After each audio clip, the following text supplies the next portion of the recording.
As you look across all of the other innovations, new ways of working, new paradigms, one of the questions that often comes up is, it's great to know what we could do, but how?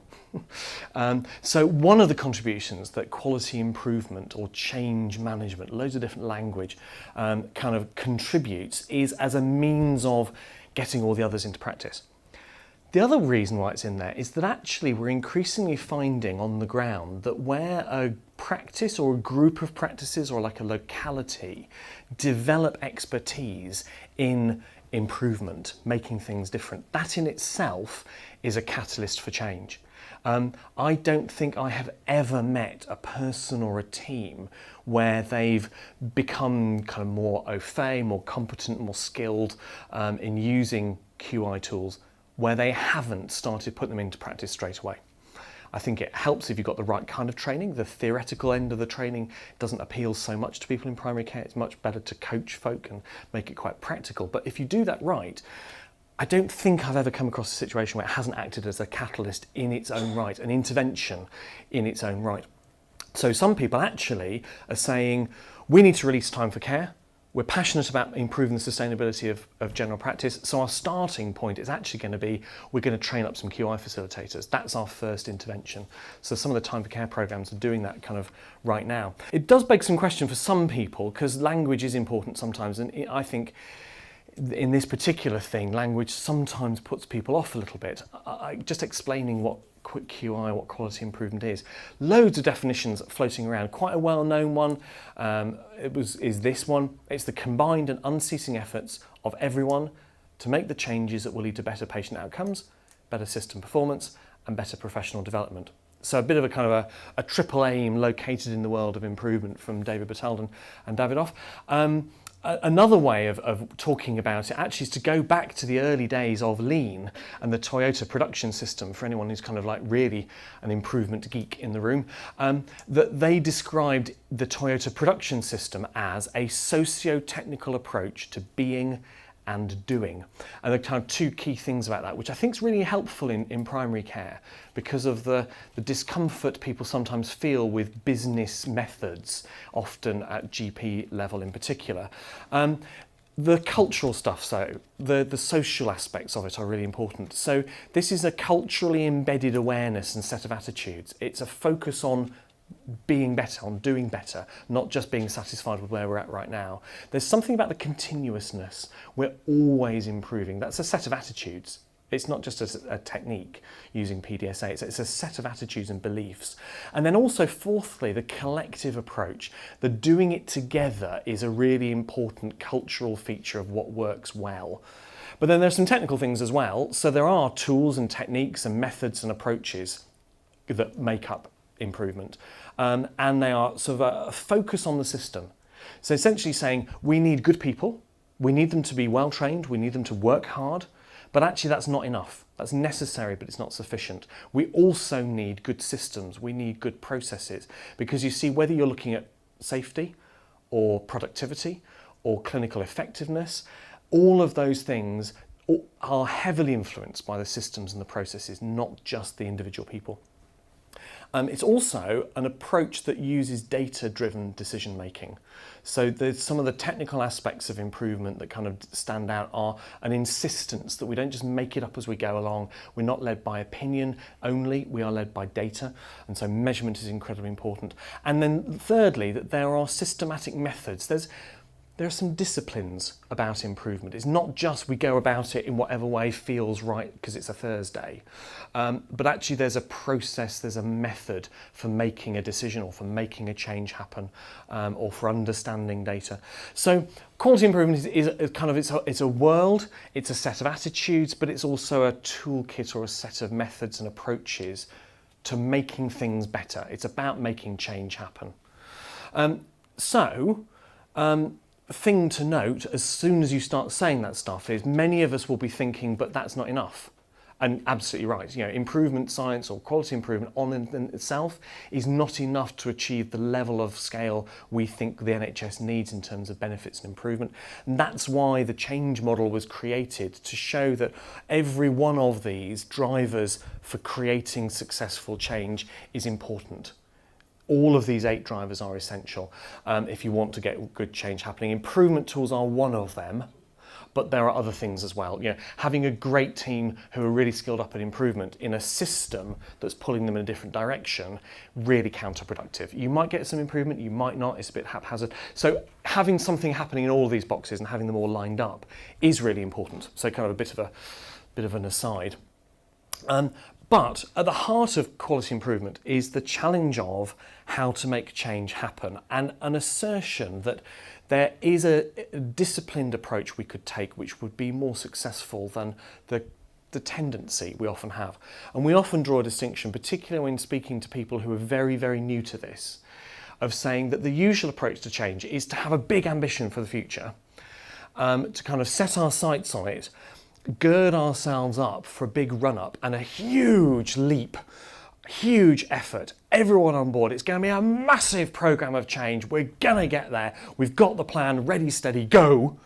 And with a massive effort, we hope we get far enough in that great effort. And we hope we're not off by half a degree, because heaven help you if you are, you'll crush down the side of the mountain. And heaven help you if you want to make another change happen in the next year, or the next 5 or 10 years, because change fatigue is one of the common reasons why it's hard to get things to happen. And part of that actually is because we make such a meal of change. We make such a big thing about it. It's self-defeating because it's exhausting. Also, people will remember all the times when that sounded like a really great plan when we took that giant leap, but we did find that we were slightly off. There were some things about it that weren't quite right, were they? But we failed. So what improvement helps people do actually is to be a bit more disciplined and a bit more led by data, and to take much more of a step-by-step approach, making adjustments quickly and on a data basis all the time, so that you're still getting there, but you're recognizing that knowing precisely how to get there, being a degree off, you could correct that along the way if you're taking smaller steps. It's less effort. You don't have to gird yourself up and take a massive leap. You could just say, let's take a step, see how it's going, let's take another few steps, see how it's going, let's do it step by step. And so some of the methodological approaches actually help with some of the leadership challenges that people describe repeatedly in the NHS about it being so hard to start change or so hard to keep going. And one of the reasons is we make such a big deal of it. And the other one is we're not continuously adjusting ourselves because we're not continuously measuring. So people talk about a huge number of benefits of QI, about faster testing, adaptation and adoption of innovation, overcoming resistance, reducing the risks of change. We don't talk enough about that actually. And engaging a larger cohort and a more diverse range of staff because of the methods that are much more democratic based, much more about empowering people at the front line to make improvements at the front line.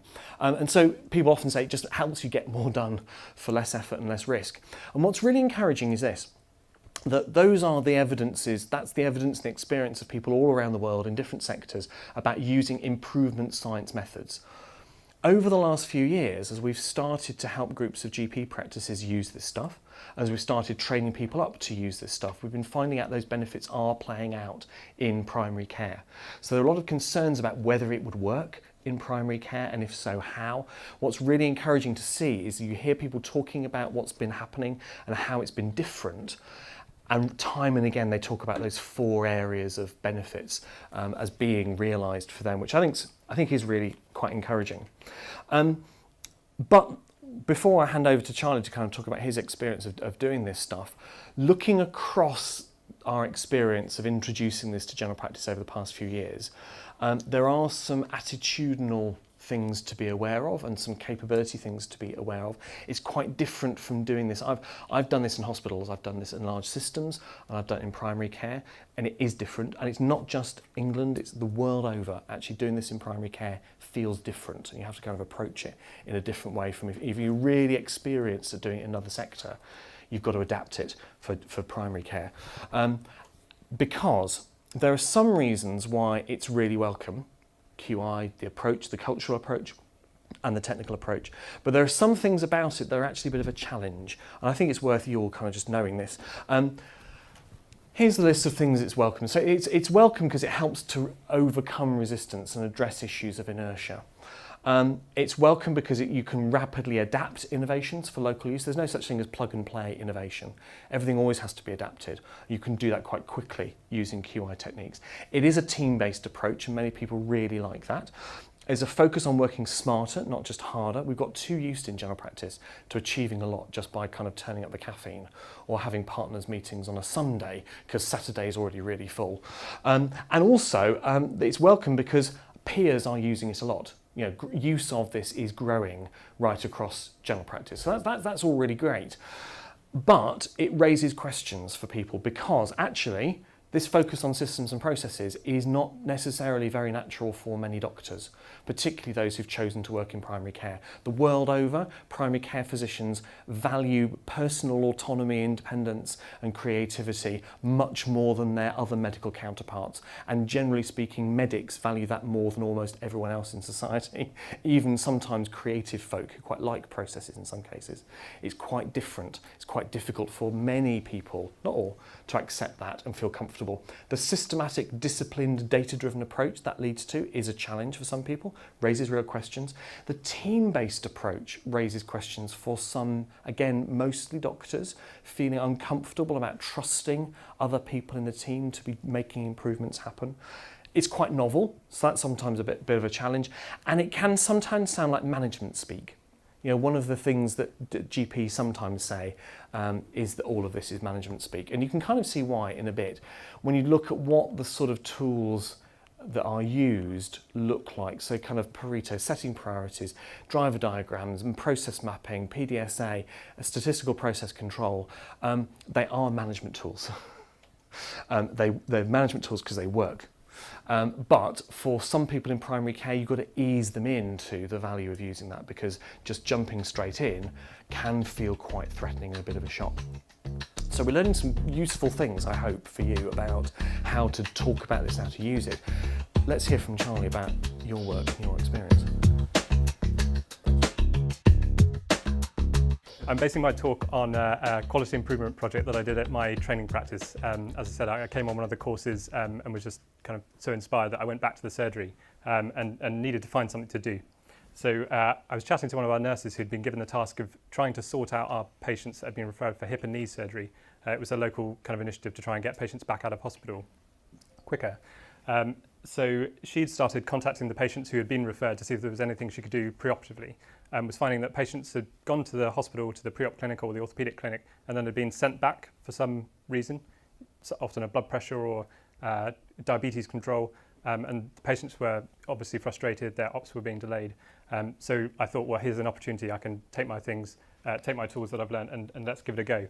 So we started looking at the patients that had been referred in the past. So we looked at the last 20 patients, and we actually saw a striking number that had gone to the clinics and bounced back. And it was always for something really basic, like blood pressure control, or they were mildly anemic, or they might have had a slightly worrying ECG. So then we used a tool called stakeholder mapping, which is where you try and work out, I'm sure everybody in the room knows what a stakeholder is, but you try and speak to the people who are involved in that process. And some really important people we spoke to were the orthopaedic team at the hospital and the pre-op clinic. So we went to speak to them, and their response was very welcome to us. So they said, thank you. This is a major cause of distress for us too. It's a major cause of complaints, a major cause of delay to the 18-week waiting time, which is their kind of massive driver. So going back to the model that Robert showed you, the hexagon with the colours around the edge, in the centre of that is the shared purpose. So that gave us inspiration that we were onto something here. This was something the patients wanted, the GPs wanted, and the hospital wanted. So just to give a story of one patient who went through this system and kind of looped back round. So the patient turns up to the pre-op clinic, their blood pressure is high on the day, they get sent back to us for optimisation, their medication gets increased, they then go back to the clinic, and this time it's okay, and they kind of go through the process. But when we look back at that patient over the last couple of years, their blood pressure had been perfectly well controlled. That just hadn't been communicated to the surgery. So we ended up with an extra GP appointment, an extra hospital appointment, over medication, which really shouldn't happen. So we thought that the information that was being sent to the hospitals was probably an area to look at. So we started looking at them, and we looked at kind of the previous 5 months to get a baseline. What we were looking to do was to prevent patients bouncing back from the hospital, obviously, trying to prevent delays for patients getting their surgery, and ultimately trying to reduce the length of stay for patients in hospital, although in hindsight that looks like a pretty lofty aim, but we'll see what happened. So we took an approach looking at each month's set of referrals, and we looked at 5 really basic pieces of information that seemed to be the most critical. So like I said, blood pressure, anemia, diabetes control. And we gave them a score based upon how much of that information was actually in the referral that ended up going to the hospital. So for the 5 months preceding our first PDSA cycle, you can see that we averaged about 33% of that critical information going across, and this is really basic information. This is one of the tools that Robert was talking about, and this is a really useful tool in quality improvement. It's known as a run chart. So once you pick your measure, you simply have to plot it over time. And what it gives you, rather than just a kind of 5-month average number, is you can see what's happening, month on month. So let's say we'd just done 2 measures in July and August. We might have thought that our performance was plummeting and everybody's heads might have dropped. We might have thought, we're just terrible at this. But actually, you can see that there's random variation, and there's random variation in every system. And something that run charts give you that kind of a before and after average percentage doesn't. So this is where we came to thinking, well, what can we do about it and how do we approach that problem? So we turned to some more of the QI tools. So one of the tools we used was process mapping. So this is where we try to understand how a patient flows through every part of the system, through each specialty. Now, this is not the world's best, and I think Robert would back me up on this, it's not the world's best looking process map. It's got way too much black writing on it, way too many arrows. But what it does show is that there's actually a really kind of slightly chaotic system for how patients get through. So this allows you to kind of really see waste where it's happening. We then went on to say, okay, so what can we do about it? And this is where the QI kind of approach differs from how I've classically been kind of brought up in hospital as a junior doctor or going through the audit process, which is instead of one heroic person coming up with an idea and then trying to impose it, we put it out to everyone. And by everyone, I mean everyone. So we got everybody in the practice one lunchtime, doors shut. We used the waiting room. So we had nurses, GPs, partners, trainees, everyone. And we gave them a Post-it pad and a pen, and everybody was allowed to put down as many ideas as they could think of, stick them up around the walls. So once you've got your ideas, we then organise them into something called a driver diagram. Essentially, you just organise your ideas into groups and then you sub-theme them, and that creates a kind of logic for how you're going to progress towards your aim. So we had all of our ideas, and the ones we picked for both ease of implementation and for what we thought would have the biggest impact were that we wanted to create a simple template for the GPs to fill in during their consultations. And we also created a template for the receptionist to attach to the referral that automatically populated. So it was one click, it pulled in all that information that was needed from the template into that referral so that it went every time. So here we're at the start of our first real PDSA cycle. So we've planned to do something, we did it, and then we started to study it. So here's what happened. So we already had the first 5 months, those were baseline. And looking at that, you could be persuaded that there's been maybe a bit of an improvement, but perhaps not. It could just be part of the random noise.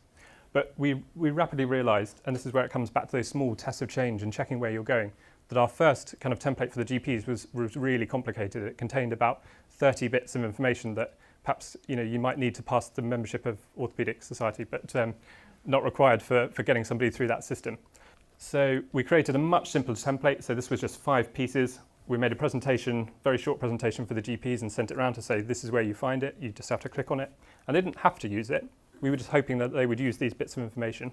So we studied how this went, and we had a few more months' data for this one. So encouragingly, the performance got better for a couple of months, and 1 month we hit 100%. What this does show is that kind of sustaining a change is quite tricky, potentially, and often we don't know whether a change has been sustained or not because we don't collect that data. But one of the powerful things about a run chart is that without any kind of statistics training, without any fancy calculations, the fact that we've got 7 points now above our original average line, that carries a statistical power of 99% that that change has occurred.